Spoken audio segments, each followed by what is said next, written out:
pooped on my boyfriend's bed after I found out he was cheating on me, and I lit his car on fire. Disclaimers is not my story time. It's sent me on Instagram. My boyfriend and I met in high school. He chased me for about 3 years. This man would tell me every single day that he was in love with me. This was before Instagram, so he would contact me every single day through Facebook. He would send me his favorite songs. He would write me poems. I mean, you can tell this guy was totally obsessed, right? After 4 years of this, I finally said yes to a date. And the only reason I kept saying no was because I knew somebody that had dated him, and they told me that he was crazy. I just didn't want to believe it because he seemed so perfect over Facebook. At the time, I was living in Manhattan, so I told him that I wanted the date to be in the city. So he took me to watch a show on Broadway. First off, I was really impressed that he could even afford the tickets because they were to a very expensive show. And before the show, he took me to a really nice dinner. And he proceeded to order everything on the menu. 5 appetizers, 4 main entrees, and a bunch of drinks. The bill came out to about $600. I offered to help him pay, but he said no, as he should. The entire date was really amazing. The only thing that I know now was a red flag is that he was kind of rude to the waiter. Of course, I didn't mention it. Fast forward a few months and he asked me to be his girlfriend. Now, to be honest, I was dating a few other guys at the time, and they were all really great, but none of them wanted a serious relationship, and that's what I was looking for. So I finally said yes to my ex. Around that time, I started competing in pageants, and I got very far. I went to Miss USA. Can you guess who I am? He loved this. Part 2 is up.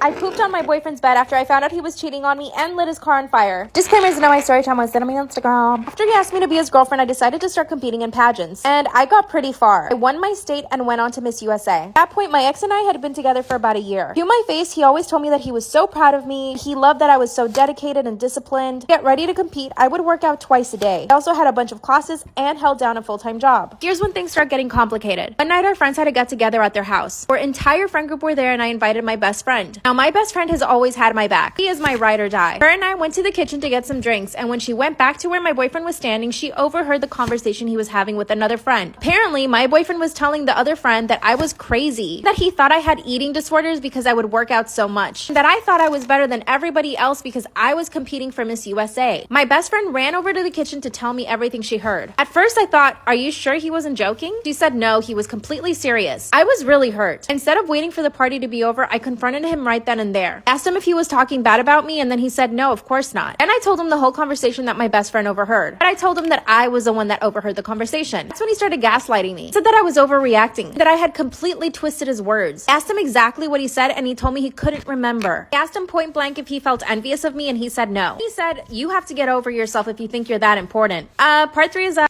I pooped on my boyfriend's bed after I found out he was cheating on me and lit his car on fire. Disclaimers is not my story time. It's sent me on Instagram. After I caught him talking bad about me, he denied everything. And he also told me that I needed to get over myself. I grabbed my best friend and went home. That means my boyfriend stayed at the party by himself. Well, guess what he does? He goes out of his way to find a girl to hook up with. And I know this now because a few of my friends who were at the party saw everything go down. Apparently, after I left, he started scouting all the girls. He would go up to each one of them and talk to them. Finally, he went upstairs with one of them. I mean, he couldn't even go somewhere else. He had to do it in front of all of our friends. Multiple people watched this all happen, and most of them knew that we had gotten into a fight before. One of the girls that was at the party actually messaged me and told me that my boyfriend was in the bedroom with another girl. So I ran back to the party. He was already downstairs at that point, but I asked him if it was true. At this point, he had a lot to drink. That's when he starts word vomiting, telling me that he had hooked up with girls that were way better than I was, and that I was so consumed with my pageant competition and that I was too skinny. Then he just started listing all of the girls that he had slept with, and 2 of them were my friends who were at the party. What I did next is probably not the best idea, but I did it. I grabbed a bottle of alcohol and went outside with the lighter. I poured it all over his car and set it on fire. Then I got back into my car with my best friend and went to his apartment. And it just so happens that I needed to poop at the time, so I thought just to do it in his bed. So I squatted over his bed and did my business. Then he messaged me telling me that he was going to press charges on me for his car. Luckily, nobody told on me, so he had 0 proof. And luckily, his car was fine. A few months later, he messaged me apologizing. He said that I was the best thing that ever happened to him, but I ignored his messages. No, I didn't win Miss USA, but I'm proud of myself for what I did to him. Bye. Story time about how I kissed every teacher I ever had a crush on and never got caught. Disclaimers is not my story time. It's sent me on Instagram. Growing up, I was a spoiled brat. My parents gave me literally everything I ever wanted. For my 15th birthday, I told my dad that if he didn't get me a BMW, I would run away. So on my 15th birthday, I got the BMW. My parents never said no to anything. One time I told my parents I wanted to have a party at my house and they said no. I threw a tantrum and started to cry. My dad pulled out his credit card and told me to stop crying and I could go buy whatever I wanted. And I pretty much maxed out his card. He did punish me for a month, but all he really took away was the TV. As you can see, see, I was completely entitled. And yes, looking back, I would love to punch myself. I was a complete brat. When I got into high school, I went boy crazy. Parents told me they did not want me having boyfriends, but of course, I put up a fight. And they had no choice but to let me have boyfriends. I would bring them over to my house all the time, and I would always take them up to my room and lock our door. My dad told me one time to open the door, and I wouldn't, so he just left me. Eventually, I got bored with all my boyfriends, so I would just break up with them. But one day, this new high school teacher comes in. We made eye contact for about 5 seconds. I was obsessed. Follow for part 2.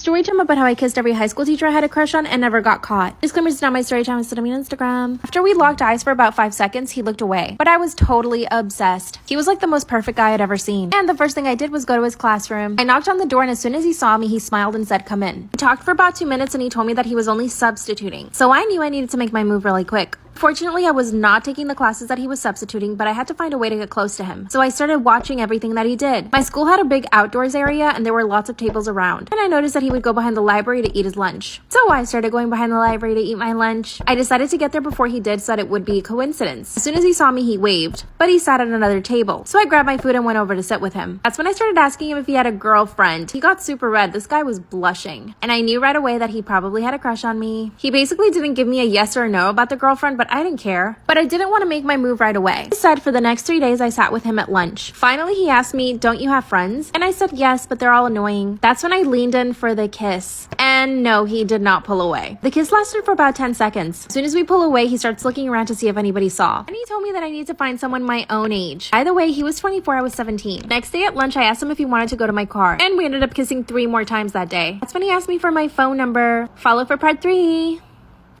Story time about how I kissed every teacher I had a crush on and never got caught. Disclaimer, this is not my story time, instead of me on Instagram. As we were sitting in my car kissing, he asked me for my number. Gave him my number, and that's when he said that because he's only a substitute teacher, we could still hang out outside of school. And I said, of course. But the following week, he was gone because the teacher he was substituting for was back. And no, he never called me. A few months later, we had another substitute teacher. And this guy was also really good looking. He wasn't as good looking as the first one, but good enough to distract me. This time I got lucky. He was substituting for drama. And I took drama twice a week. So I knew that I was going to be seeing him often. First thing I needed to do was get him to notice me. But this took a lot longer than the other guy. For the first week, I would just try to talk to him, but he was not having it. He would literally tell me to just go sit down. But I couldn't give up. One day after class, I decided to stay late. I knew that he would be staying late as well, so I knew that was my in. I went up to him and asked him if I could help him out. He said yes, and he basically told me to put away some of the costuming. As we were doing that, I just started talking to him. And I swear to God, for a minute, this guy forgot that I was a student. We started talking about everything. By the end of the conversation, he told me that I was really mature and that I made him laugh. So the next day, I stayed after school with him again. This time we were backstage organizing props, and we were completely isolated. That's when I told him that I thought he was really cute and that he was probably a good kisser. Then he walks up to me and kisses me. Oh my God, the butterflies in my stomach. When he stopped kissing me, I pulled him in and kissed him again. That's when he came to his senses and told me that I needed to go home. So I did, and the following week, he was not there. Apparently, he had a family emergency, but we know it's a lie. Looking back on my behavior, I'm totally horrified. Where did I get the courage to do all the things I did? I never spoke to any of them again, but I did see one of them on Instagram. I did not follow him. He's now got a big beer belly. Ew. Definitely don't do what I did. If I could go back, I would not have done it. Bye.